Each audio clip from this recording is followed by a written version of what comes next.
Hello, everyone, and good morning.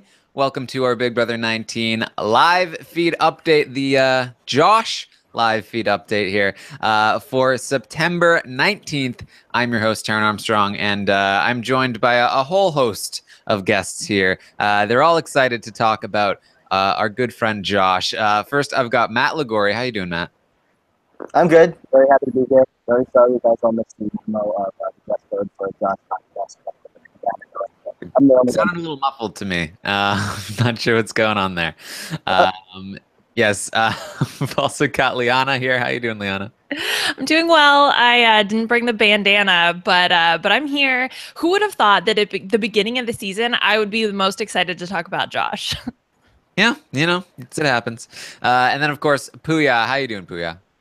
I'm good, Taran. I'm hoping I don't play myself so I don't get called out by Liana again today. I'm sorry. It was just ridiculous. I forgive you. It's okay.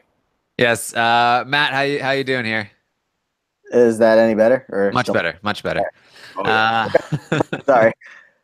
Yes. Oh yeah. He's people were banging pots and pans. It was very distracting, so I can understand why you might have muffled the microphone. So we are here to update you on everything that's happening on the live feeds and run through Josh's game here. So really, there wasn't anything that happened on the live feeds. Basically, Christmas has now told both Josh and Paul, do what's best for your game. Take the person that's going to be best for your game. And Josh and Paul are like, oh, perfect. She's not even going to be mad. Friendship. And then there was an earthquake. So that happened.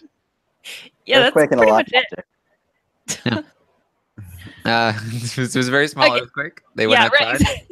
Okay, yeah, we're like really trying to stretch this out. It was a 3.6 magnitude earthquake that hit the Big Brother house. Josh was very frightened. Yeah, I like the reactions when Paul pulled them all outside and Josh was just shaking, like the look on his face, like he's never gone through an earthquake before. That was fun. Yeah. Well, it's so funny because they also managed to make fun of Raven. Oh yeah. Like, there's an earthquake, and it all goes back to like, let's just take some more jabs at Raven. I'm okay with that. And of course, Paul immediately takes control of the situation. They just naturally fall under. He's like, all right, guys, get up, go outside. We're gonna stand out here, wait for the aftershock. So yeah, it happens. It's like vet. It's like his version of vet-splaining. It's earthquake-splaining. I don't know. Yeah, well, Paul knows more about everything than everyone. Of course. So really, that's they got some games to play, but that's really, there wasn't a whole lot else that happened on the feeds. It appears that nothing has changed. Josh still plans on taking Paul. Paul still plans on taking Josh. So yeah, there's your update. So let's get into Josh's game here. Lots to talk about with Josh. He really was a focal point throughout the entire season. Even when he wasn't involved in the action, he was banging pots and pans and making sure he was going to get some kind of spotlight. So we have to start with week one, day one, when Josh does, along with Christmas, does not receive a friendship bracelet. He has to compete in that apple snake competition, where he doesn't make a great decision, but gets lucky and does not get a bad apple there, and does not have to face the vote. Who knows what would have happened if he had like a 50-50 shot. If he had chosen the wrong one, maybe he's up on the block instead of Cameron. The whole game would be different. So Josh ends up not being on the block. He ends up voting to evict Christmas, as we talked about yesterday, and he immediately regrets this vote and tries to hide the fact that he voted to evict Christmas, because she ended up staying, and he was like, "Oh crap, what did I just do?" So right off the bat, Josh is making decisions that he's going to regret. Puya. Yeah, I feel like the Josh story begins very similarly to how the Josh story has been. He got very lucky with a couple apples beginning. I liken his beginning to Ian Terry a little bit, just because it was one of those things where had he not had safety in the early goings, he could have been very easily picked off just because of the house dynamics with him and how he was going. The reason We haven't gone to this quite yet, but the reason he goes for the golden apple immediately after is because he has said he did not feel like he was making the relationships he needed with his house guests. So he wanted the safety. He wanted to make sure he was safe. And I'll stop right there because then we're about to hit a shitstorm of what he says and what goes on after. So. Yes, Matt, do you feel like I mean, right from the get-go, like, I mean, he votes for Christmas. He's one of very few votes for Christmas. He ends up regretting this vote, but it doesn't hinder his relationship with Christmas. Christmas was determined to be one of the few people that had a relationship with him. Do you feel like how do you feel about this vote? Well, right away, you saw that the entire house was kind of just putting Josh in the outs. They wanted nothing to do with him. Just from the second they all stepped in the house, and Josh we know who Josh is because we've spent 90 days with Josh, and we've seen his personality, and we've seen how just the way he acts and whatnot. But immediately, that was such a turnoff to the other house guests. They were like, whoa, who is this guy? So he did come in and have a target on his back pretty quickly. And when Christmas, saw that Josh was feeling on the outs and he was feeling, a little bit down and depressed because she saw that everybody was treating him, a little differently. She ran over to him and she's like, don't worry about it. It's fine. Just stay calm. We'll get through this. I'm not mad. It's fine. So, I mean, from early on, we saw the Josh and Christmas relationship forming. And it was good to see somebody going to Josh early on because it can be tough in the beginning stages of the game to find somebody to connect with, and Josh had nobody reaching out to him, so it was nice to have Christmas go. Yeah, Yes. Josh pretty quickly becomes that social pariah, and it's actually interesting to see kind of how he's perceived in the eyes of the other house guests as the season goes on. But yeah, Christmas was really the only person who would talk to him early days in feeds. Like, I remember Josh just isolating himself, being alone on the bed, and Christmas was the only person who would talk to him. Yeah, and basically the reason for this is that Josh feels like either he overheard or he's heard some whispers about Megan and her crew coming after him. And so he feels like, oh my God, I'm a target right away. This is no good. And because of that, he goes for that golden apple in the first HOH competition for safety. Now, there's a bit of a factual, we don't really know exactly what's happening here. Either Kevin told him that he had the $25,000 and that's why he felt like, well, I might as well go for the apple. I need the safety anyway, because Kevin is going to have to throw this HOH competition because that was in the terms of taking that $25,000, or he didn't know, or maybe he misinterpreted. There's a lot of different explanations here. I think it's pretty reasonable to think maybe that Josh just kind of like came up with this as a reason for why he took the apple, and then it never really came up until later, and then so he didn't actually have confirmation. It was just his story, and it turned out to be true. But there's a lot of stuff that could have been the cause of this, but ultimately, he takes this golden apple, he receives the safety, and it's going to be vital for his game because Cody really wanted to go after him. And then especially after he takes this golden apple, Cody just wants nothing to do with Josh. He thinks that he's weak. He's a beta. He ruined it for his team. This is no good, Liana. Yeah, well, it's kind of hard for us to know. It's a little bit of the chicken and the egg type situation because you start to see Josh be a social outcast, or at least that's how it was portrayed to us. This was stuff that was happened before feeds came back. But Josh starts to kind of become the social outcast. He feels like he's being threatened, that Megan's going to come after him. So then he goes for the golden apple, gets into this huge fight with Megan, and then Cody ends up disliking him, calling him a beta, all this stuff, and wants to target him. So it's plausible that he probably would have gone home that first week, if Cody had been able to target him, but definitely him going for the golden apple just pushed him further into Cody's eyes as a possible target. Yes, and so he gets into these fights with Megan. Megan ends up self-evicting, and by the time the feeds come on, Josh is truly a social pariah. When we say that Christmas is the only one that really spent any time with him, it's not like, she's the only one that talked to him. She's the only one that didn't shun him. He was everybody was talking trash about Josh. The feeds came up and he was talking to the cameras because he didn't have anyone else to talk to, saying, I'm a human being. I have feelings. And everybody was just sick of him. They were like, we're already done with this. We're already tired of Josh. And Christmas, again, she is the one that saw the value in that and went to Josh and helped talk him through some things. And Paul, of course, never like outwardly shunned him, kept his options open. And that's where we start to see this relationship between Christmas and Josh form. And so when Cody is not able to nominate Josh, Megan self-evicts. Cody decides he wants to target Paul, but as we know, he wasn't able to. So he ends up nominating Christmas, and Josh becomes one of those valuable swing votes to keep Christmas in the game.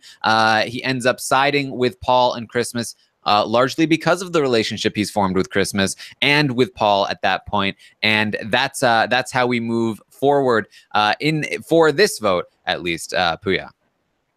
Yeah, just to quickly touch up on him becoming a pariah in the house. The main thing that stood out or stands out from Josh's story from the early goings is this was his first time stepping away from family. This is, and we've heard him say this so many times, especially in the first 2-3 weeks. He had never lived apart from his family, and he had talked with multiple people, bringing this up, citing this as the reason, the emotions that were going in. He had a conversation with Jillian when Jillian went up on the block, and he was explaining, he's like, I ball out every night in this house. To which I remember initially thinking, is he saying that he's going over the top every night? No. He's crying every night. He was just losing it in there. And it's really funny to see how these little things, these subtle conversations that he had with Christmas, the way they've translated moving forward. But yeah, so Christmas, having that conversation with him, he ends up becoming this pivotal swing vote, and that kind of becomes his play in the game for the first 3-4 weeks of the house. Yeah, like I just want to emphasize. Go ahead. Well, I just want to emphasize this is so much fun. I just want to emphasize how much of like an insane person and exhausting he was to watch on feeds. Like, I just remember 24 hours of watching him, having a cam on him was just like, I can't even, it was, oh my gosh, it was just exhausting. Him running around yelling about how he's a human being and he has a gut feeling and he's a human. Just, oh my gosh, it was exhausting. Now I understand why the house guests felt the way they did about him. And it's just so funny to see him sort of grow as this person and still be insane, but at least be less exhausting to watch on feeds. Well, it was how bad he was that caught Paul's eye. We like right from the start. I think when I say Christmas saw the value in Josh, I think she saw the value in Josh as a human. I don't think she really saw him as a piece on the board. I think she really was just trying to be comforting to Josh. Whereas Paul, I think, immediately saw the value in Josh. I think right from the beginning, when he was completely socially outcast, Paul was like, I like this. I want this in the final two. And we even saw when Josh decided to side with Paul and Christmas, he didn't tell the other side. He lied to them and said that they had his vote right from the beginning, pissing all sides off even further when he votes. And Alex ends up being mad at him for lying about the Jillian vote. So, I mean, Josh really not making many friends. But the friends he does make are ending up pretty valuable. Matt, what do you think? Just one thing that we can't forget about the first time that we saw Josh in one of the episodes is he saw Paul, and as a superfan, he was so excited to see Paul. He ran to Paul in the APSR. He wanted to work with him, and when Paul was, having his meetings in there, giving out, giving some time for everybody to tell him why they should get a friendship bracelet, Josh went to Paul and was like, "Listen, we're good. Like, I got you, you got me. Like, let's do this. Let's make it happen." And Paul was like, "Yeah, sure, no problem." And then, if you remember, Josh runs out of the room and Paul's like, I don't know. But then Josh doesn't get a friendship bracelet on that first night. And Josh is like, "Oh, well, this is part of the plan." Like Paul doesn't want to show his cards and show that we're together. And Josh thinks this whole time that they're working together. So from day one, the relationship with Paul was, Josh was trying to make that happen while Christmas was making the one with him happen. So they were all coming together. And while it didn't look great for Josh, underneath it all, he had something good going. Yes, all right. So we move forward to week 2, where Paul wins the HOH, and he decides he wants to use Josh as a pawn, and Josh is willing. Josh is he's trying to be loyal here. He's trying to be a team player. He was willing to go up on the block in order to take Cody out of the game. Puya, what did you think of that decision? I think it ties into exactly what Matt was saying, where Josh felt very comfortable with Paul early on, enough that when he didn't get the friendship bracelet, there were a couple of people who were feeling salty about not getting it, but Josh thought it was all part of the plan. Josh thought that Paul had his back no matter what, and he thought, sure, because at this point he really felt like his back is against the wall. He has nobody in the house. He hasn't really put down any relationships. So if Paul wants him to go up as a pawn, he'll go up as a pawn because he trusts Paul and because he figures he's probably would have been on the block if anyone else would have won. And he has this blind trust for Paul. And I feel like another thing that tied into that was seeing how on the outs Cody and Jessica were, how big the target was and obvious the target was for Paul to go after them. So that would have been another effort for him to get up on that block. And I feel like he is, as I was looking back at some stuff last night, you could tell that he really wanted to be a part of the plan to help get them out. So if he doesn't have power, what's the second best thing he can do is go up as a pawn and be an active member of the cogs that end up making this plan a reality.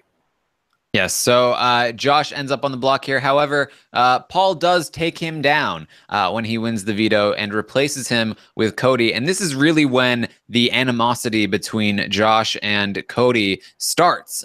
Josh is basically gloating the fact that Cody is being backdoored here, Josh is in on it. Cody is not. I mean, obviously, Cody was never a fan of Josh, and Josh knew that. But this is when it really comes to a head, and Cody is not happy about this. This is the moment where Cody and Jess are in the have-not room, and Josh comes in to be like, "Oh, look, I'm sorry about what I said during the veto ceremony," and Cody's just like, "Get the F out of here. I don't want to hear it. Stop making victim noises." They have the victim noise fight. Lots and lots of fights starting to happen with Josh this week as well. Liana, I mean, at this point, it was like this guy, he couldn't possibly win this game. Yeah, it's so funny because even this early in the game, both us as viewers and the people in the house, Paul specifically, are already recognizing that Josh is this perfect pawn/goat. Like, he is just picking fights with people. He's wreaking havoc. There's no way he could win the game. Like, talk about jury mismanagement. Oh, Josh is definitely the one who's going to mismanage, all the people that are going to jury. Yeah. I mean, he really ends up like rubbing it in Cody's face as on his way out the door. And that brings us into week 3 when Alex wins the HOH and she goes after Dominique. Josh was not really a part of this decision, but when Dominique implodes, he does have some feelings about this. He ends up being one of the only people that is willing to talk to Dominique after everything happens, and isn't a huge fan of the whole ostracizing treatment that she's getting. In particular, he has a problem with how Mark has just completely abandoned her. Matt, what did you think of this week with Josh? Well, this is the time of the early part of the game where he started to gain confidence because he had a group forming around him. He felt like he had some protection here and there, so he was just starting to have fun with everything. And he was recognizing now, okay, now I'm in a comfortable position, and there's people in uncomfortable positions. This became Dominique, this became Mark. And he, he felt week 1 or week 2 how it didn't feel good to be the person ostracized from the rest of the house. So he liked Dominique. So he was talking to her, he was comforting her. And this is, around the time, I guess, where he really started to not like Mark, and everything that Mark was doing was starting to rub him the wrong way, which, as we're going to see in the next few weeks, is going to, magnify times a million. So he sees this week he likes Dominique, and he's starting to not like Mark, and he's like, all right, well, aren't you guys friends? And you're over here hanging out with Jess and Elena and all them, and I'm over here talking to Dominique. Like, isn't this supposed to be your job? You're supposed to be her friend. Why am I doing this? Well, and this is the week when he has that huge fight with Mark over the pool game. And you have the pickle juice and the hot sauce incident. So, it's coupled with actually the game moves that are happening with Mark ignoring Dominique and kind of leaving Dominique out to dry, coupled then with like this big fight over nonsense. Yes, yeah. I mean, it starts with Dominique, Right. but it culminates this week with the hot sauce kerfuffle, where Mark and Josh, they get into this fight, and I mean, again, we've seen the gifs of this. Yes, Brent. Gifts and Josh is very upset about this whole situation, and he accuses Mark of being in on the whole Cody betrayal in week 1. He says that you were in on it. You're ostracizing Dominique, like you are not a loyal person, and this is not okay. You're not a man, stuff like that. And again, Well, like this is par for the course for Josh. This is at least once every week he's gotten into some kind of big blowout with somebody. And I think that this continues to solidify him as appearing to be this really good GOAT. He's getting into all these fights with people, Jason, Kevin, Alex, they're all still trashing him. Nobody really respects him for a myriad of reasons. And so I think that, as early as week 3, Josh really, really is starting to stand out as this great GOAT and pawn. Yes, and also should be pointed out, this is not intentional on Josh's part. This is Josh. Mhm. This is who Josh is. He is a young guy. He's very emotional, and he's getting into these fights. He's trying not to. He's being told, like, it's better for your game if you don't do this, but he can't help himself, and that's what makes him so appealing as a Final Two GOAT. This is not some kind of thing where he's, like, trying to look appealing to be taken to the... Like, if Josh ends up winning the game tomorrow night, I know that there are going to be people that are like, Josh, man, he knew how to present himself as such a great go. No. This is not intentional on Josh's part, right, Booyah? No, it's definitely not. I mean, going back to, it was a scratch, okay? It was a scratch. That fight happened because of a scratch. Let's not forget. And then he's in the hot tub, rambling on to Dominique to kind of calling Mark out to her, and Mark ends up walking out. They expand that fight even bigger. The house starts coming out to the backyard, and then Jessica inserts herself, and that's when we get the infamous boo-boo, it's not a good look for you. And like that goes on a little bit. So like this week was very, because I feel like when he went up as a pawn, he was calm, he was working it well. And that's one thing I've really appreciated from Josh is when he's used as a pawn, he was able to sell it really, really well. Brent alluded to this last night, where he's just able to keep calm with stuff like that. Even if he's put in jeopardy, he was able to keep calm. So there are moments where you see these things and you think, oh my God, what he's doing? Does Josh have this higher sense of understanding? And then he blows up like this. He blew up on Cody right before Paul even used the veto on him week 2, and then that trickled over. But then you kind of think of it, maybe Cody was just the #1 house target, so he blew up on him because why not? But then next week it happens with Mark, and then it happens with Jessica right after, and then which leads to right before the live eviction, he says, sorry, I respect you, Jessica, but if I win HOH, you're going home. Yes, and this whole fight with Jessica that happened after the hot sauce kerfuffle, it culminates at the end of that week, and then coming into week 4, of course, Cody comes back into the house, and they have this HOH competition where Josh has been really at Paul's behest. Told that you need to be antagonizing them as much as possible. And initially, and this is a story of Josh in this game, he initially is against this idea, but in the moment he goes, you know what, I should. And this is the origin of the and he's antagonizing them during the HOH competition, basically ensuring that he is going to be their target coming into this week. Really, this is, we'll talk about this with Paul. I think this is one of Paul's better moves. Josh ends up really, really gunning for them. He really just, like, any relationship that he might have had with Jessica has been completely tarnished. Jessica was in a position where she had nobody the prior week, and she was looking for allies. She was trying to get Ramses on her side. She was trying to get Alex on her side, and she was somewhat willing to even work with Josh if she needed to. But nothing happening here.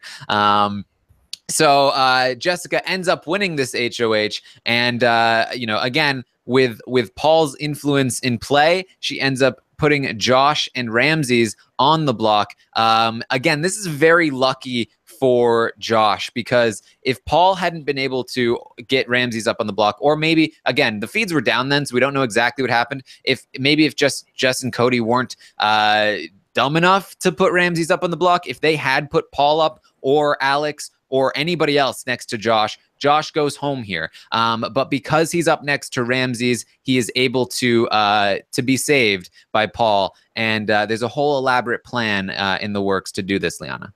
Yeah, so there are two things that I want to point out. First is that, Josh has been getting into a lot of these fights kind of on his own before this, but this is really the first instance where we see Paul use Josh as a weapon, right? So he sicks him on Cody and Jessica, and I think that this then continues throughout the season. But this is Paul I know this isn't the podcast, this is Paul using Josh and weaponizing him as an antagonizer and a shit stirrer, for lack of a better word, in the house. So that I think is really important. And then also, just I cannot emphasize enough like how willing Paul was to let Josh go home in this instance. Like, if it wasn't Ramses, Josh would have been gone. Like, Paul saw him as completely expendable. Even though he was using him, he was not someone who, Paul was like, this is someone I'm super loyal to. This is someone I'm going to keep. We really, really could have seen Josh go home this week. Yeah, and I mean, right, because this is around the same time. Sorry, this is around the same time that Paul was getting comfortable with like bringing all the other groups together. Right, he had Alex and Jason and Kevin, and he was bringing them in with Christmas, and he still had Mark and Elena around. So he had this big group coming together, and he's looking around, and he's like, "Wow, I really have all these allies behind me right now, ready to go to war." It was nice to have Josh, but like Puya said, if he had lost him, it wasn't going to be the end of the world. But he still did want to keep him. Yes, and so, I mean, basically, Josh was set up to take the fall for Paul in this week. And if Jessica had gone after Paul, she would have used Josh as a pawn, and Josh would have gone home. And if she had decided, which she did, that I won't go after Paul yet, but I can go after Josh, if she had used anyone but Ramses, Josh would have been gone. But luckily for Josh, whether it was Paul or whether it was, Jess's own, stupidity, she ends up putting Ramses up on the block. And Paul tells Josh, here's what you need to do. Do nothing. Just play dead. And Josh says, all right, I'll do that. He spends the entire week blanketing, isolating himself, not talking to anyone. He actually has a lot of trouble doing this, despite how well he plays it. There are many times when he's like, Paul, please let me yell at them. Please, I want to stop doing this. I want to talk to people. And Paul is like, no, you have to follow through with this. Luckily, Paul is able to keep him on track, because Jessica does come very close to using the veto on Ramses, which again would have sent Josh home.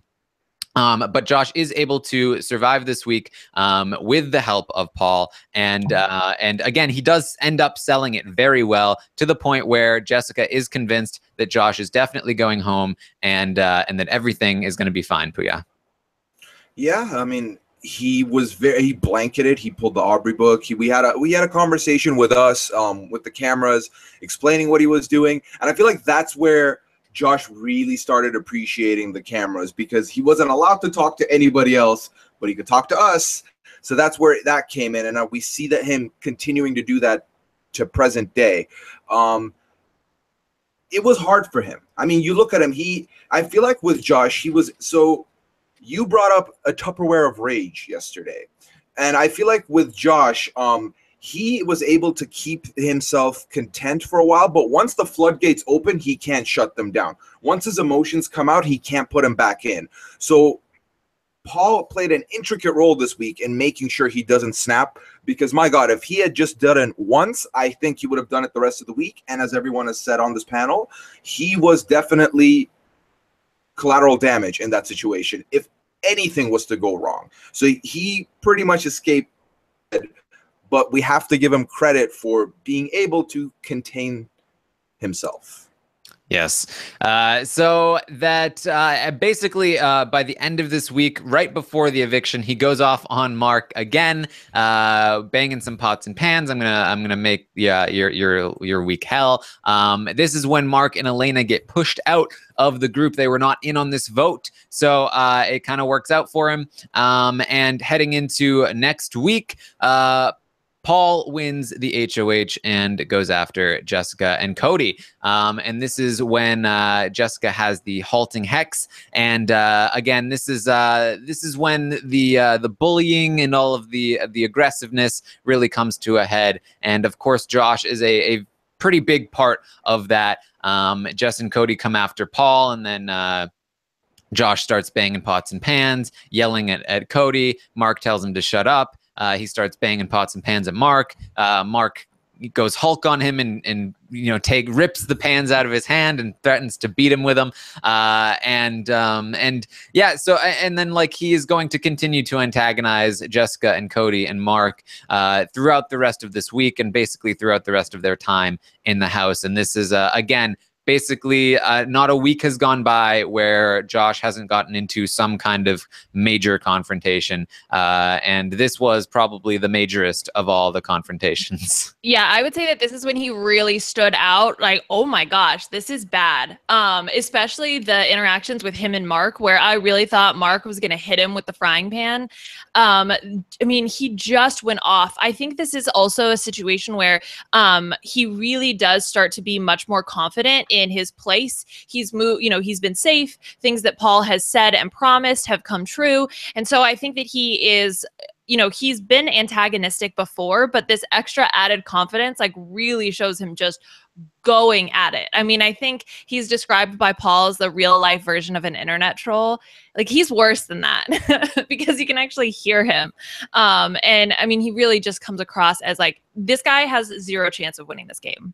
Yes. And really, Josh never knew that if anything had gone wrong the previous week, that he would have gone home. He thought that Paul was going to keep him safe no matter what, which was absolutely not the case. But it does give him a lot of confidence moving forward that like it's again what we've talked about, where it's like everything Paul tells you is going to be right until it's not. But by then it's too late and you're gone. And so he's really feeling like I have a solid base here. Nobody can get me out. I can go after whoever I want, and he's enjoying this newfound power, and he's really displaying it and going after these people. Matt, how are you feeling about Josh at this point? This is the point in the game, I guess, where the finish line is so far ahead that you're not really thinking about that too much, and you've been in the house now for a couple of weeks, so you're comfortable where you're comfortable in your surroundings, and it kind of separates the really good players. You've been engulfed with water. I don't know what's going on there. don't know why. Oh, you're fine now. Yeah, I mean, it's working now. Maybe it's just when I talk really fast. I don't know. Maybe. It's okay. Yeah, go ahead. All right. I was just saying it's he started to feel comfortable. He wasn't the person in there trying to play a good game. So he was having a lot of fun with all of this confrontation. It's, they say you can only fake it for so long when you try to be somebody that you're not. And Josh is the kind of person who, if you come after him, or if he feels even a little bit threatened, he's going to go off and make sure you know your place, in comparison to where he is. So that's where he was at this whole week. And, it's a lot of this early part of the game is what we're going to remember Josh for in the coming years when we look back on his game, whether he wins or loses. The first half of his game is going to be remembered by this pots and pans, screaming at everybody and just, all this loud stuff. Yeah. And I just want to go back. Actually, Matt, your power rankings for this particular week, I went back and read them. Both you and Colin Stone, who you had as your guest, said there's no way he's going to win. He's going to get second place. Like he is the perfect final two GOAT. And so this is when it really just solidifies him as his final two GOAT. It's funny, like we keep, we're looking at this as a potentially very bitter jury that's not going to vote for Paul. It's very much like if Russell Hantz meant Amanda Kimmel, like who would win that final travel? Yeah. Like this is probably potentially one of the most difficult decisions for a jury to make. I think maybe Big Brother 8 was one of those as well. So yeah, I mean, Josh just really doesn't do a whole lot else this week but antagonize people. Obviously, Jessica plays the halting hex, and nothing ends up happening. And then heading into next week, Josh ends up winning the HOH. It's that crapshoot competition, and Josh ends up winning it and immediately decides, I don't care about the plan. I don't like Elena. I feel like she is the biggest social threat in this game. She's getting too close to Paul. I want to take a shot at Elena. And you know what? I don't care if Paul isn't on board. Christmas is on board. That's all I need. I'm going to make this happen. Problem is, he doesn't have the numbers to do it. And this is really, again, we talk about like turning points in Josh's game. This was when I was saying, man, this could be the end of Josh, because if he tries and fails, I think he's done. I think Paul drops him. He's no longer a good goat to take to the end. In many ways, again, it was lucky for him that Paul ends up, stopping this before it even starts by convincing Christmas to use the ring of replacement to prevent Cody from playing in the veto. Puya, what did you think of this whole plan? The whole plan, it was very interesting to go back and look at it because, as you already said, the plan was obviously from before anybody won the HOH. It was going to be Jessica and Cody. They just went through an entire dud week where the hex was used and they weren't able to get any of them out. Paul was adamant that this is what he wanted. But where Josh started thinking for himself was the fact that he had just gone through an eviction where there were 4 votes against him. 2 of them were Mark and Elena, and he was not really into the idea of Elena because Elena was very adamant, because when he went and had a conversation with her, Elena was saying stuff like, well, Ramses came to me and approached me like 3 times for my vote. Like, you can't put that on me. That's on you. And that really rubbed him the wrong way. And then Christmas had her own agenda with those 2 because she saw them as floaters. She saw them as 2 people that were jumping from power to power, and she didn't like that. She liked that she knew where Jessica and Cody's minds were at. They knew where they're at. They knew where they stood. No one has them, but these 2 can like jump back and forth to different sides. So the 2 of them together, this is where I feel like they really started becoming a core duo. I know that from week 1 they had this close bond, but this is where that got solidified. This is the first time one of the 2 got power, and this is the first time one of them was able to have a say in what happens. And Christmas was very adamant on having Josh have his own voice and not really go after what Paul is saying. But you've already pointed it out. This was kind of a do or die. If he took the shot and missed, he would have been clipped from Paul's alliances. He would have probably been one of the first to go after Paul got rid of Jessica and Cody. So the fact that he was able to put that aside for now and then listen and just go after the 2 main house targets really ended up helping him out. Yeah, and again, right. basically, go ahead. Underneath it all, it feels like this. You guys were talking about this, I think, yesterday. Elena, she's spending all this time with Mark, and she's spending all this time with Paul. Meanwhile, you have Josh, who is really into Elena, and you have Christmas, who's maybe starting to feel really good with Paul, in an I like you kind of way. So this is the week I just felt like they were just realizing that like, Elena's a problem for both of us. Christmas is like she's standing in my way to Paul, and Josh is sitting here like, oh, well, she doesn't like me because she's spending all this time with Mark. And the both of them, it just felt like they connected without having to say anything. And they were just like, let's get Elena out of here because we don't need her. Yeah. And I feel like this week was in many ways Josh being saved from himself because he basically he wants to go against Paul. And again, if Paul had found this out, Paul would have shut this down, and he probably would have said, you know what, maybe Josh isn't the person I need with me because he's too erratic. He's gonna like not listen to what I have to say. He went against me here. But when he tries to tell Jessica about the plan, Jessica doesn't want to hear it. If he had been able to tell Jessica, man, that's no good for him because now Jessica knows a lot of information. He tries to make this Elena thing happen, but Christmas ends up using the ring of replacement, which makes Cody and Jessica so angry that the whole plan is impossible to begin with. And it dies again before it ever really gets going, and Josh is saved from this whole predicament. And Jessica ends up leaving this week, Liana. Well, this is like the story of the season. Josh ends up making the right move, but not for the right reason. Like he doesn't think through, oh, okay, this is why, because Paul has such this close alliance, like he doesn't understand that. He wants to make this move. And ultimately Paul ends up convincing him. Jessica doesn't want to hear it, right? Like these are things that are outside Josh's control, there where he's being influenced. So while yes, we talk about this being the correct move, this was not because of his own agency. Yes.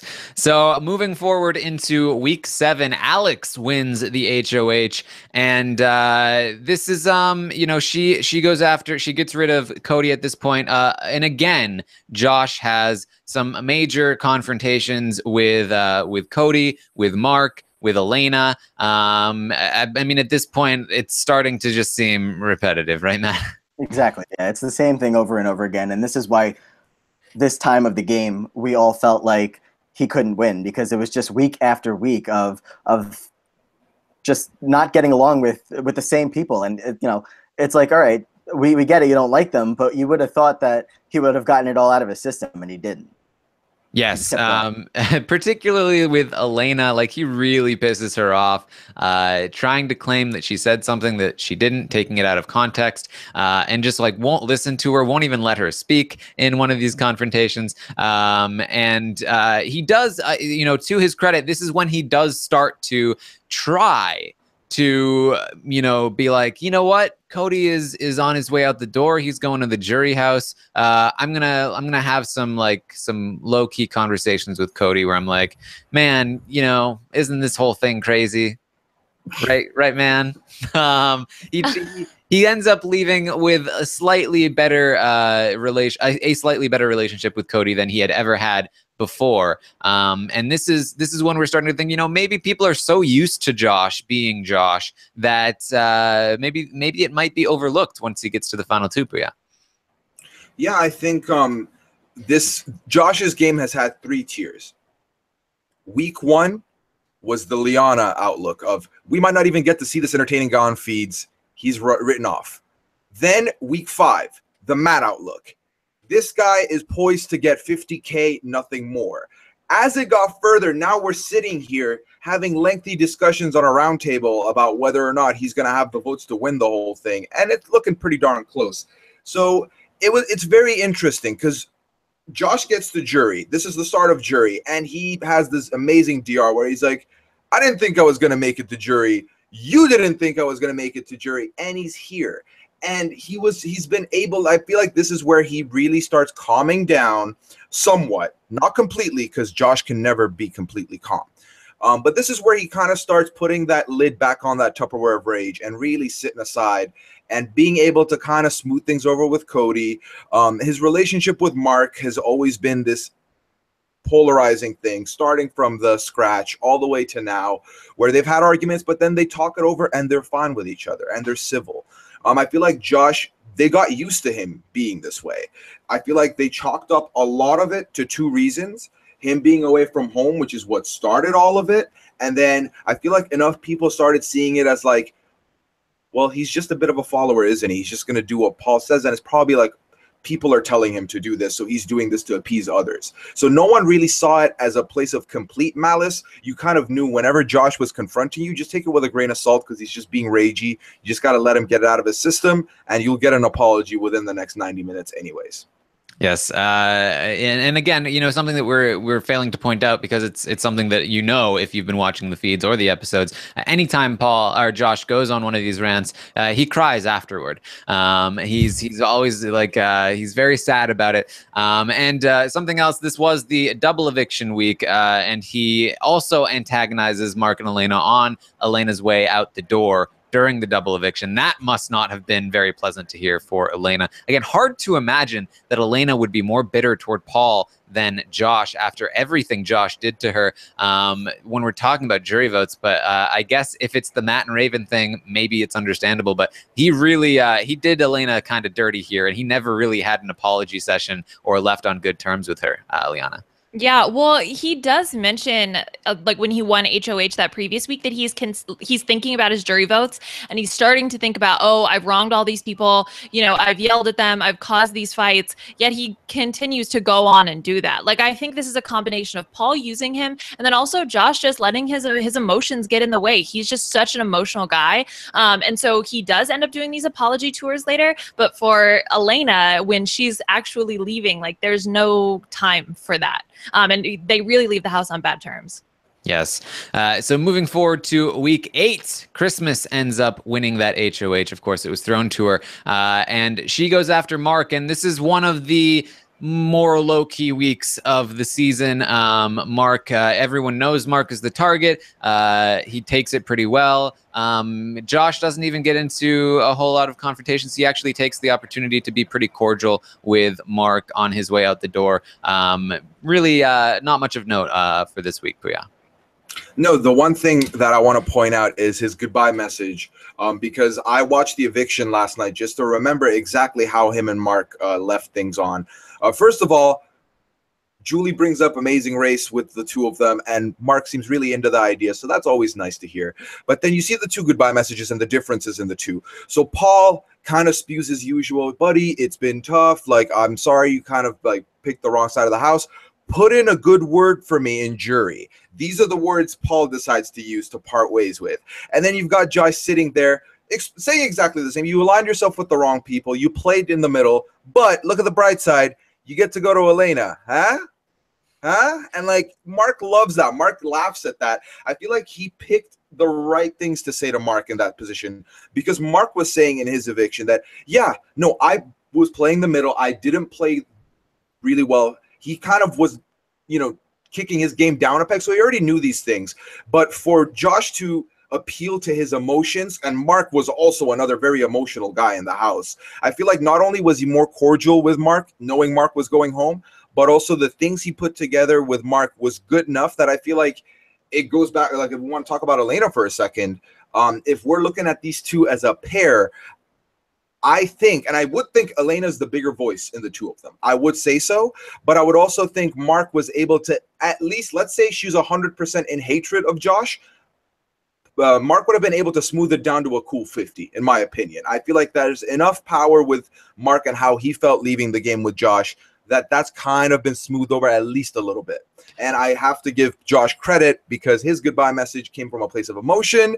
Paul's goodbye message clearly came from a place of just factual and game.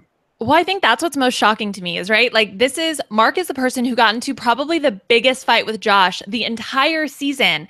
And Mark comes out and says to Julie, like, Josh is an amazing guy. He turned it around.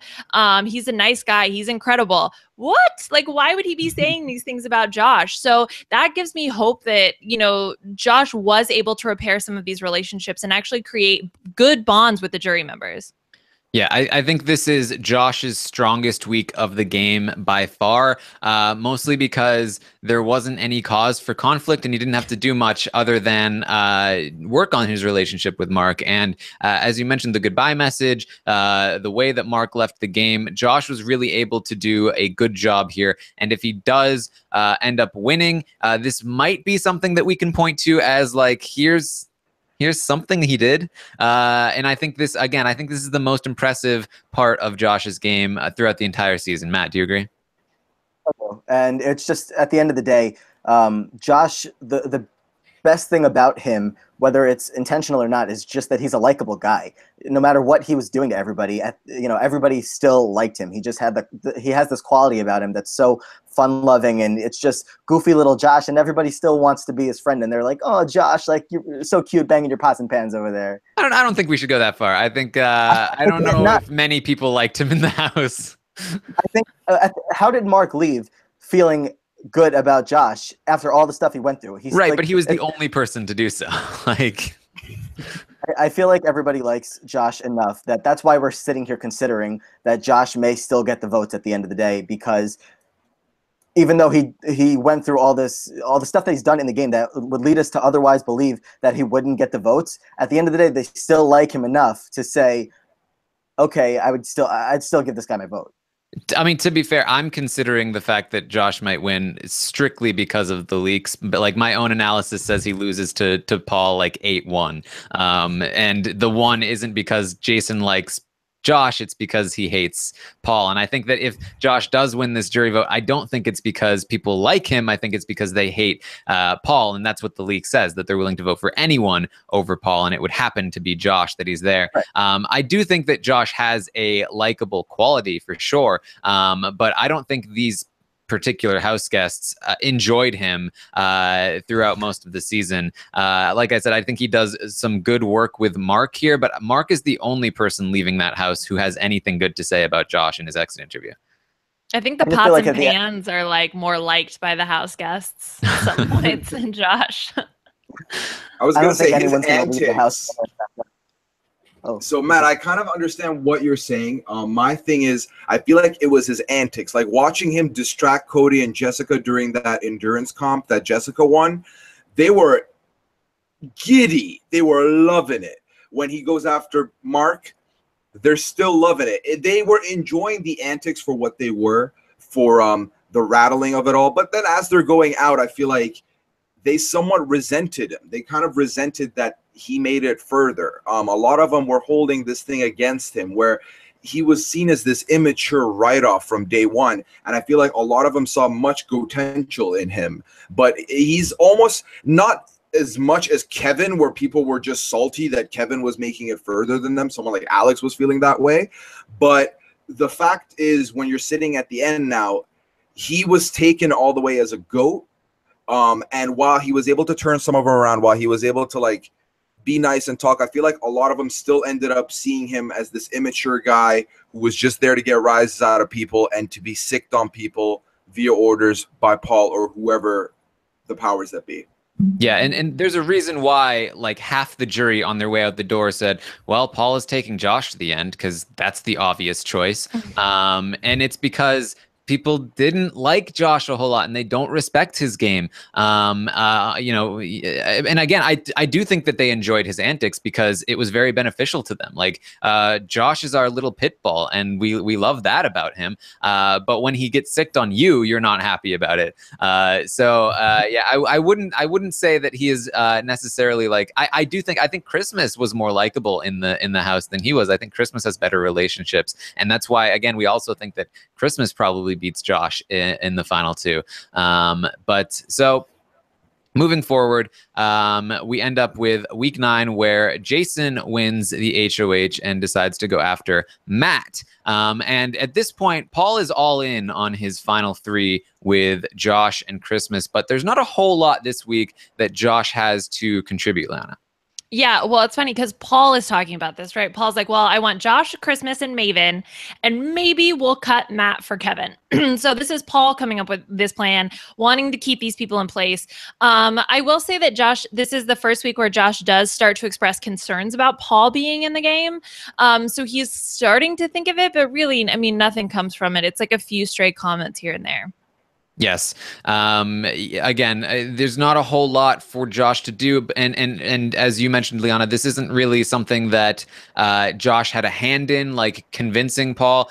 There wasn't a moment where it was like where Paul had a light bulb. It was really just like Paul had always considered that he was going to take Josh and Christmas down to at least Final 5 because they were bad at competitions and nobody liked Josh. And so over the course of time, there was really, according to Paul, no better option than these two to take down to the end. Of course, we can disagree with that. I still think it was a huge mistake for Paul to take out Raven, but that's for Paul's analysis.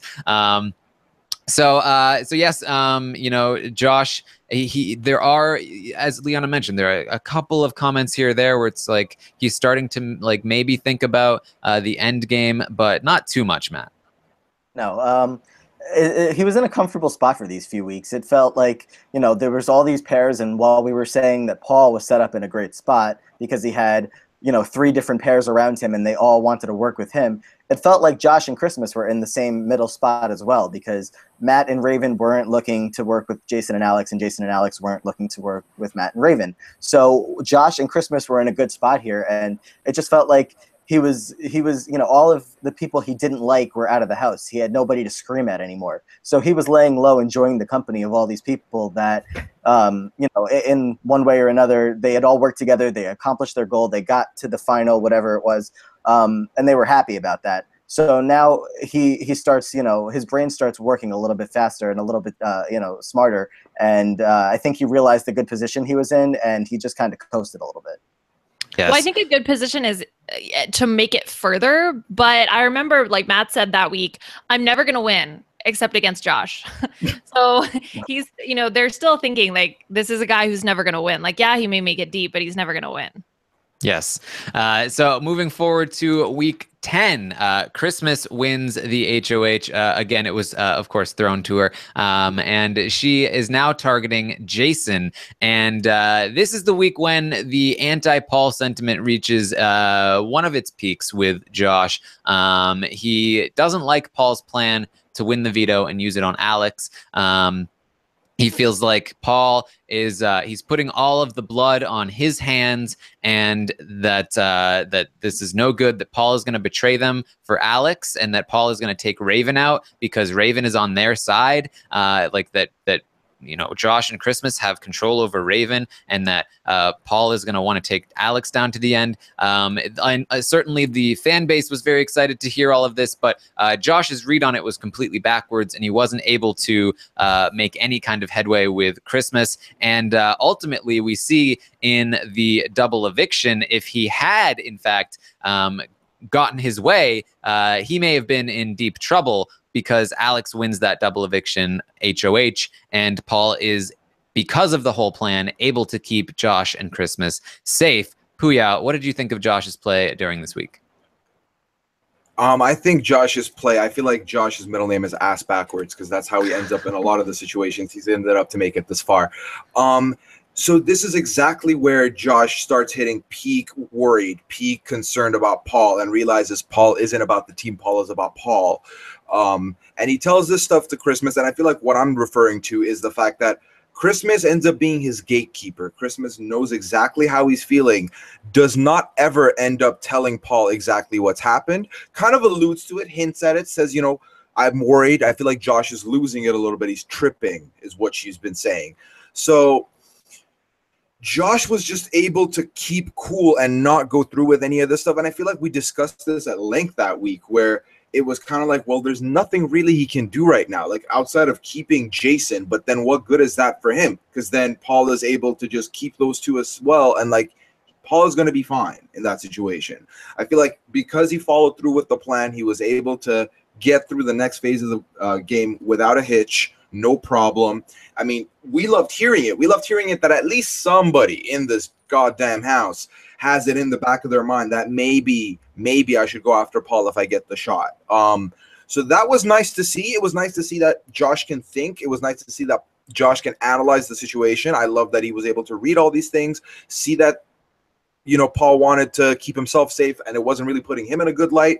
It was very nice to see this person who we thought up until this point just pretty much runs on emotion and rage himself and is able to have some kind of strategic chops. Well, okay, so here's the thing. Like, this is my biggest problem, or like, I don't know, one of my biggest concerns, I guess, when I think about Josh, because we start to see him be really concerned with Paul. And I think in order for Josh to really shake his GOAT status and to solidify him as a player who can win this game, he has to make a move against Paul. And so part of me is like, you have to make this move. You have to do something. But if he takes a shot and misses, if he doesn't have the support of the people in his house, he's not making it to the end. So it's sort of this balance between making it to the end, actually getting there, versus being able to set yourself up as a possible winner, because at this point, he really was not a possible winner. And so that's like the biggest discrepancy between his gameplay for me, is like, he needs to make this move, but he can't make this move. He needs to make this move to win, but he makes this move, he's not going to make it to the final two. And that's like the biggest thing I think about with Josh this week in particular. Yeah, well, I think the problem with this week is that, you know, basically I feel like he was again in a situation where if he was able to, he would have made this move, but he wasn't able to. And part of that is because he had the wrong read on things. And part of that is because he never had any sort of, you know, capability to do anything in the game. And I do think it would have been a wrong move for him here. And I don't think he was thinking like, should I make a move or should I take the safe path? I think he was thinking, I want this to happen. I want to do anything I can to make this happen, but I'm powerless to stop it. I don't think he was thinking in terms of like, what's my best path to the end? I think he was really just thinking, I want to not have the blood on my hands. I think that was his main motivation. I don't want to be blamed for this. And because he had a wrong read, because he didn't have any capability to change anything, he basically just had to lie down and take it. You know, people, again, I think people will, if he wins this game, people might look back to this week and say, Josh made the smart decision to stick with Paul and let Paul take him to the end. But that wasn't the decision he made this week. The decision he made this week was to shake things up if he could. He did everything in his power. He talked to Paul multiple times. He talked to Christmas multiple times. They both just shut him down. He hadn't won any competitions. He didn't have control over Paul. And Paul just made the move against Josh's will. And really, you know, that's what we see play out this week, which is that, you know, Josh has to take the blame here. Well, yeah, when I talk about Josh making this move, like the way he tried to go about it was not great at all, right? I mean, you're going to go to people who are going to, like, you're going to go to Paul, you're going to go to Christmas. Like, no, these are not the people that you need to be talking to. So yeah, he absolutely went about it the wrong way. I think if we're going to talk about Josh as a strong game player, somebody who deserves to win, could be a good winner, like he had to have played better. Like he messed this up for a lot of different reasons. I just think seeing him actually think about this could be the place to make the move is good. But, you know, ultimately, if he does it, he would have gone about it in the wrong way and probably would have been targeted and easily cut by Paul the next week. Yes.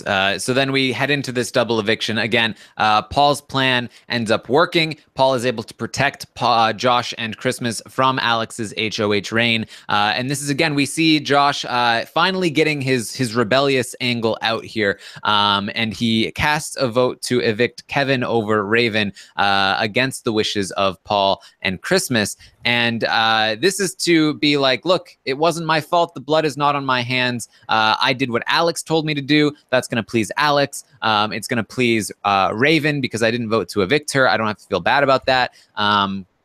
However, again, when we look at like what happened here with Josh's vote and what he was trying to accomplish, it did kind of backfire. It made Raven think Paul voted to keep her and that Paul was her ally and that Josh was the one that betrayed her. And again, remember that Josh at this point thinks that he has Raven in his pocket and he doesn't recognize that that Raven is in Paul's pocket. So again, like very poor reasoning for this move, and it ultimately backfires because Raven goes to the jury thinking Paul is on her side. But again, if we're talking about right move, wrong reasons, if Raven and Matt are the reason why Paul can't win this game, this could be the winning move for Josh completely inadvertently, Matt. Exactly. It's just like Puya said, he's walking ass backwards into everything he does. It's just all season long. He's been trying to, you know, follow the lead, or at this point he's starting to wake up a little bit and he's trying to figure out what the right move is. And here he thinks he's got the idea down. He's like, I know what I'm doing. I'm casting this vote because this is what I want to do. I want to make sure Alex knows what you know, that I'm on her side or whatever. And now all of it's going to turn around and benefit Paul. But then all of it's going to turn around and maybe benefit him. So that's just, it's Josh's game in a nutshell. It's like all of these decisions just turn around in different ways, and sometimes they work out and sometimes they don't.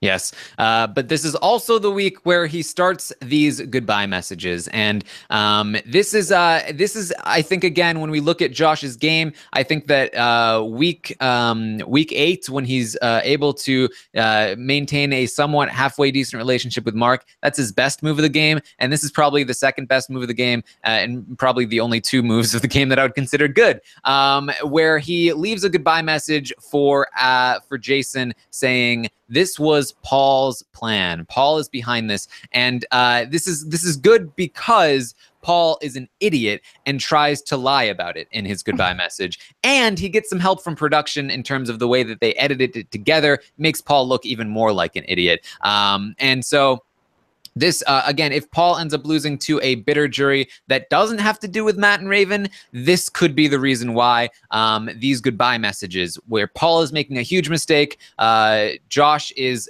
lucky in that he's able to capitalize on that, and then I think that, again, like the way that production decides to portray these messages is giving him a little boost as well, and Jason leaves this house very upset with Paul. Liana, what do you think about the goodbye message strategy? Oh, I mean, I think it's great. I think it's really working out for him, and I don't think that it's intentional. Yeah. Like, I really do think that Josh is just being him. Like, he thinks that this is what he should say. He doesn't think about, okay, what are the long-term ramifications of this, of Jason hearing these messages, you know, and going into the jury house. Like, he's not thinking that far ahead. Really, it's just Josh being Josh, giving his goodbye messages, and it just happens to be working out for him. Yeah, I think that's probably true there. I do think, you know, again, if we're talking about a potential Josh win, if it's because of Matt and Raven, it's even extra. Just like, what did Josh do to like get this win? If it's because the jury is bitter against Paul, in particular, nothing to do with Matt and Raven, then I do think there is a tiny bit of credit that we can attribute toward Josh to helping make that jury bitter with these goodbye messages, not allowing Paul to play the jury house, and making Josh look like the whistleblower. That I think that does help his case a little bit. It doesn't help his case in terms of like his strategic ability to get himself to the final two, but I do think it could theoretically, again, depending on the reasoning for the jury bitterness, could be something that we could somewhat attribute toward Josh's success. So moving forward from there, we go to week 11, where Josh is thrown the HOH, and he nominates Alex and Kevin. And this is, again, where we see him at another crossroads. He very heavily considers targeting Paul this week and taking him out of the game. I was saying during this week, I think this is the winning move for Josh. He has to try this if he has the ability to. And ultimately, he is not given the opportunity to because Paul wins the veto. But Matt, what did you think of this week for Josh's game? I think this was a really bad time to win HOH, and I feel like Josh realized that after he won, but obviously there was nothing he could go back and do about it. But Paul was setting up early in that week and saying, I'm not going to win this HOH, one if you guys take it, because Paul knew what he was doing. Paul knew that this wasn't the HOH to win because you want to win the Final Four HOH and make sure you have that shot at safety. But Josh, I guess, wasn't thinking clearly, and he was just, I want to get the power. I want to keep this, team marching forward, and we have to get Alex out, or maybe this is the chance to take out Paul. But by doing so and by not taking the shot, I mean, obviously, like you said, Paul won the veto, so there wasn't much he could do about it. But it was, I mean, he had put himself in a position where it just felt like even if he had the idea in his head, it wasn't going to work out. Yeah, I mean, like, Josh knew that this was a bad week to win HOH. He didn't want it to be thrown to him until he had the idea that maybe I'll take Paul out this week. Then he was like, okay, well, I'll win the HOH in order to take Paul out. But then, of course, when he won the HOH, he waffled on that decision and, again, ultimately didn't even have the opportunity to because Paul won that veto. Puya, did you think this was a good move here to allow the HOH to be thrown to him? Should he have targeted Paul here? I feel like he should have, and here's why. You got robot. Yes. Liana, can you handle that question? Yeah, so from my perspective, I do think that it would have been a good move if he could have pulled it off.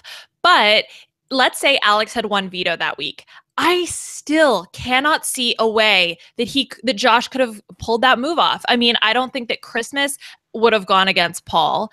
I don't think that Alex would have gone against Paul because he just needed the one vote. So then he could have broken the tie in the direction of getting Paul out. And so if he had the support of just one person, I think he should have gone through with it. Bearing obviously that Paul doesn't win the veto that week. But I just don't think there was any way it was ever going to happen.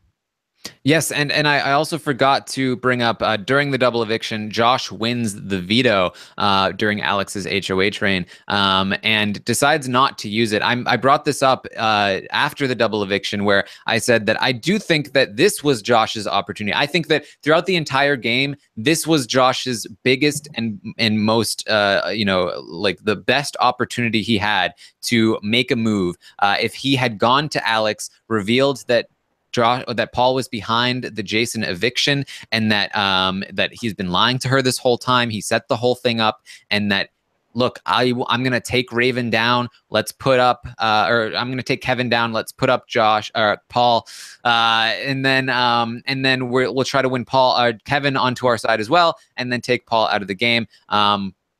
I do think that this was his best opportunity to make that move. However, like, again, when we look at it, and this is not what was going through Josh's head. I don't want to put in like strategic thoughts that weren't there. But in terms of like my own analysis, I think, it's kind of hard to like, should he just let Paul drag him to the end and hope that the jury is bitter, or should he try to make the move here and become the power player? With Josh's abilities in the game, it's probably better to just let Paul take him down to the end. He just doesn't have the stuff to make these moves on his own. His best chance of winning is probably just letting Paul, take him down to the end. And so, in many ways, I think, again, with the wrong reasoning, Josh probably ends up doing the right thing by not making any moves, despite wanting to. So after this, we see that Paul wins that veto, and now Josh is considering, I really want to keep Alex in the house. I really just want to do anything I can to go against Paul. This obviously, I think we can all agree, would have been a terrible move for Josh if he had gone through with it. But he lets Paul do the split vote anyway, and gets the blood on his hands for evicting Alex. Puya, what did you think of that? All right, first things first, you guys hear me fine? Yes. Mm-hmm. Lovely. Yeah, so I feel like this is another case where Josh had no say in the narrative that he was spinning. He has to credit Christmas for what happened this week, because Christmas having that wishy-washy conversation with him and saying that she hadn't made her decision on who's going to final two, that is what solidified Josh starting to actually consider taking Paul to final two, actually start considering maybe not getting rid of Paul was the right choice here. I don't think he would have come to that conclusion on his own. And I think had Paul not won the veto, he would have definitely probably tried to take that shot, even though I do agree with Liana. He needed at least one person to be on his side for that to happen. And I don't know if he would have had that unless he started blowing some stuff up. But it just goes back to Josh kind of gets lucky here once again, because the move he wants to make, he isn't allowed to make. And the decisions he comes up with that might end up helping him with the win isn't something he came up with organically. It's something that came up because Christmas couldn't look at him square in the face and lie to him and just say, yeah, I'll take you to the final two. I think that's where the riffle started happening, and that's where we're at. Yes. So this is the moment where Josh finds out that his ride or die is not his ride or die, and that he has, in fact, probably been a bit alone throughout the entire season. Again, just like, unfortunately, didn't have the right read on that situation. So we move into the next HOH, where Paul wins that Final Four HOH, and of course nominates Josh and Kevin, and ultimately has Christmas send Kevin home. Josh didn't have a whole lot to do there. We did, again, there were so many confrontations. He did have a confrontation with Kevin earlier in the season where he brought up the whole 25K thing, and said that Kevin brought up Kevin's family, and Kevin was never a huge fan of Josh after that. Josh didn't do much at all to repair that relationship. Kevin left that house thinking that, saying to Paul that Josh was not somebody that he respected, that he should take Josh to the end because nobody would vote for Josh. And again, Josh didn't really do anything to change that in the house.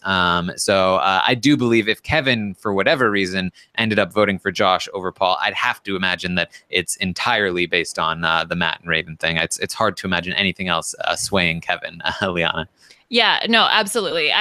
I think that Josh, this is a situation where Josh does nothing really to help his own social game. Like, he's had these thoughts about jury votes before.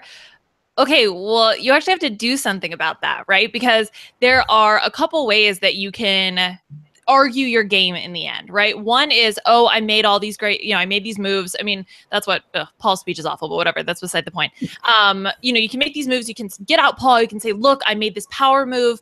I wasn't Paul's puppet the entire time. I was just using him, cut him at the end. Or you have the kind of Russell Hantz, like Natalie situation where you build really strong relationships. And you say, oh man, this guy, yeah, he really played the game, but he was the worst. Like, you like me more. And Josh does neither.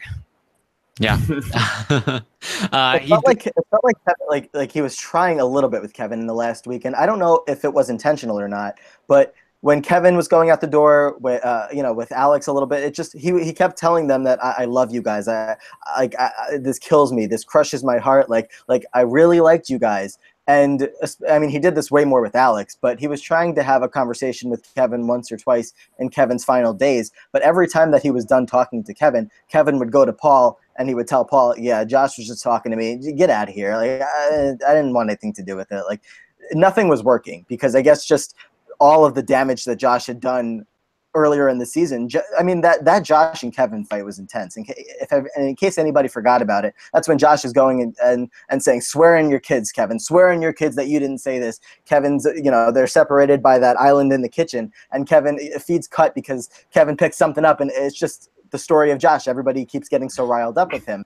So it feels like it felt like Kevin just didn't want anything to do with it. And even if Josh was trying to put in some work, he wasn't getting anywhere. Yes. He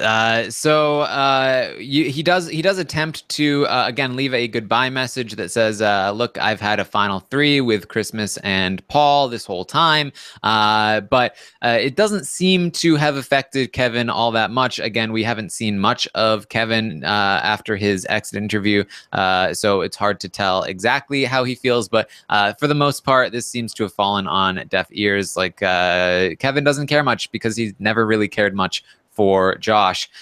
So moving into this final 3, of course, he wins part 2 against Christmas and is going to be face off against Paul in part 3, where he currently plans on taking Paul to the end. We talked about this last night where, between Paul and Christmas, he might actually have a better shot against Paul. I still think he probably has a better shot against Christmas, just because I feel like those votes are a bit more fluid. And there's a lot of ways that Christmas can lose votes and that he can pick them up from Christmas. But he has basically at this point been convinced by Paul that Christmas will beat both of them handily, and that Paul is his best shot at winning the game. Booyah. Yeah, so my biggest worry here is, like, if these leaks are to be believed, if we believe that they're bitter towards Paul, I wonder if Josh wins and takes Paul, will they be like, well, you're an idiot for doing this? And that kind of shifts a little bit back towards the Paul camp. But I feel like if Paul wins and takes him, which is exactly what's going to happen for sure, then his odds are better. But then ultimately, there is an argument to be made that if he does take Christmas, he has good shots to go and beat her. There's the discussion with Christmas is the whole, she's had somewhat of a friendly game, social game. People are kind of okay with her. We know Marcus sure as hell is not. But there's a lot of other people that she's been good with for a majority portion of the game. Josh's biggest enemy going into this finale is himself. Josh's biggest enemy is going to be the words he uses and the way he chooses to narrate his story to these people. I feel like you've brought this up, Taran, where, like, if his big reveal is, we've been in a final 3 this whole time, Paul has been with us, that is not really a winning game argument. If he goes in and he brings the passion, he brings up that he's done what he has to do to stay in the game. He's argued with some people, but he loves everyone here. He just did these things to keep himself going further. And if he's able to articulate, if he's able to do what he's done with us kind of by talking to the feeds, bringing stuff up, talking about blood, just as much game jargon as he can, interspersed with his emotions, I really like that. And I really think that's the winning thing he needs to make to solidify some of these votes.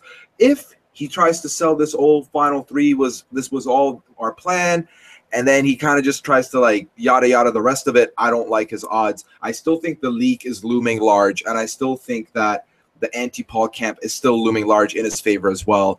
And if Paul's going to use this weird, very, very rusty speech that he's putting together right now, I again like Josh's odds against that. But also Josh would have to not fumble his speech, and I don't know how much I trust Josh in a high-pressure situation with emotions rising. I think if Paul and Josh end up in the final two together, the jury has already made up their mind. I don't think that anything that happens really in the final speeches is going to end up playing a role. I think it's either going to be they're okay with voting for Paul or they're not okay with voting for Paul. Like, that's a decision that's already been made. In the situation where Josh cuts Paul and takes Christmas, then I do think that those final speeches may actually play a role because, like Taran said, those votes are much more fluid because the jury had made up their mind of Paul or not Paul. And so now we have a situation of two not Pauls. And what do we do in that situation? And so I think that then that's the way where maybe Josh can use his final speech to sway people and get them to vote for him. Yeah, I mean, looking back at Josh's game, we've gone through all of it now. I don't think there's a single moment where Josh made a move with his own, by his own volition to get himself to the final two. I think he was, we can say, like, there was basically no move there. He was dragged here by Paul, and if he makes the move to cut Paul at the end, that's a single move that he can claim, and that's why it's kind of like maybe he really should do that. In terms of his jury management, we can point to two things. We can point to his attempt to repair relationships, the most successful of which being Mark, and then we can point to the goodbye messages. And those are both contingent on did they actually work? If Josh ends up winning, is it because he had a good relationship with Mark, or is it because they hate Paul? Is it because he turned them against Paul, or is it because they just hate Matt and Raven? So, I mean, we're really just looking at a very small amount of things that Josh did right with his own power. And if Josh does end up winning here, gotta say, for me, he is probably very close to the bottom of the winner rankings. Matt, what do you think? And I have to agree with you. And I also agree with Liana. I agree that the jury has their minds made up. They're going to know what they plan to do going into this vote. And it's only going to hurt Josh's game more if he ends up making the decision to bring Paul to the end. And, if there's anybody who's on the fence at that last moment when they see that Josh brought Paul to the end, the guy that they're hoping might not even make it to the final two, if they're saying we don't want Paul to even make it there so we don't have to vote for him, that will hurt Josh's game if there's any votes left to be taken. But I agree with you. I think that if Josh does end up pulling out the win, very close to the bottom, not the bottom, but it's just we just went through his entire game, and you pulled out two moves that you said these can be looked at as a good move. Maybe, something that if they work. There's not enough here to, even put him anywhere near the middle. Like, it sucks because, he's in this late part of the game. We've seen him trying. We've seen him have the heart to be there and the heart to want to, make this all happen. And this is his dream to be on Big Brother and play the game. And now he wants to win, but, too little, too late, maybe. I mean, when I look at Josh's arc, I see this emotional, chaotic wreck who was pulled out by Paul as somebody who could be a goat and a pawn. He was strung along as this goat and pawn where Paul was willing to cut him if it came to it. And then sort of slightly towards the end of the game, he's picking less fights, although still fighting with people. And he hasn't made any moves of his own. Like, he really is a byproduct of Paul's game. And so when we do talk about him potentially winning in the end, I really do think we kind of have to think about it from, and I hate to say this, but what did Paul do wrong? Yeah, exactly. Puya, what are your thoughts? Yeah, I have to co-sign everything you guys are saying here. I feel like they're not just Josh, a lot of people this season getting to the end would have been getting to the end through no agency of their own. They would have been getting to the end through Paul's desires. And we had this big discussion last night about what makes like a good winner, what makes a top tier winner. And that is someone who has complete control of their journey and is able to make the narration of the season, the arc of the season, go along their whim.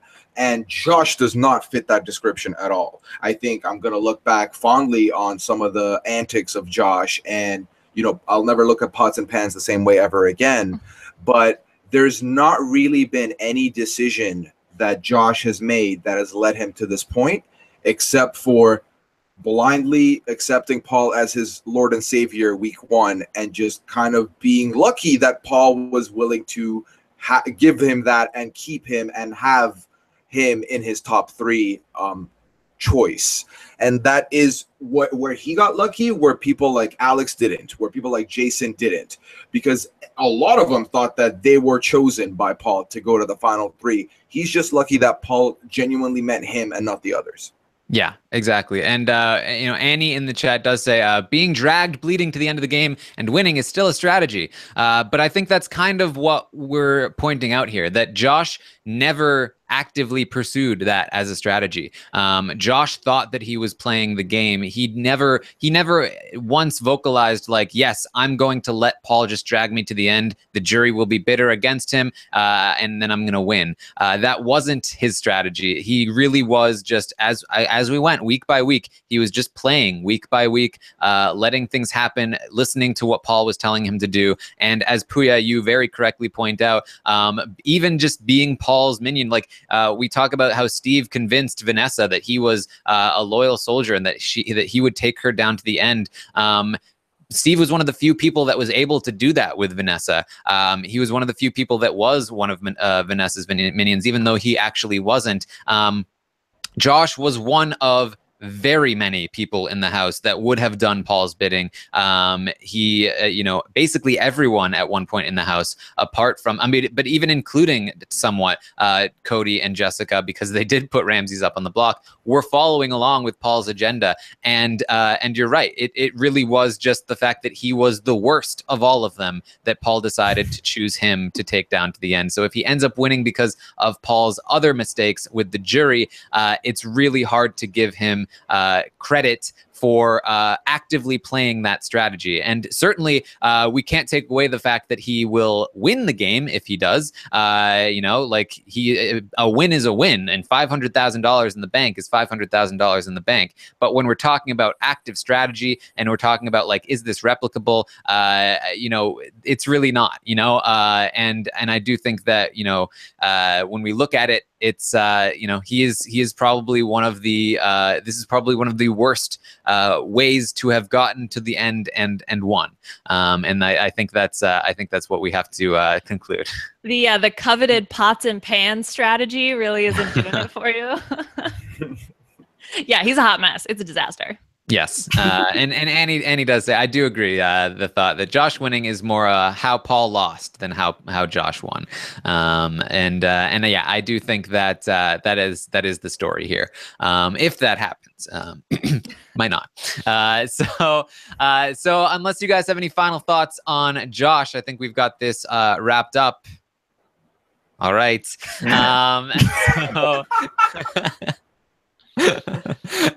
So we will be back tomorrow at 10 a.m. Eastern to talk about Paul's game. Probably be even longer than this one because, man, there's a lot of stuff to go through with Paul. I'll be with Rob Sesternino and Brent Walgamont as we run down everything that Paul did right and everything that Paul did wrong.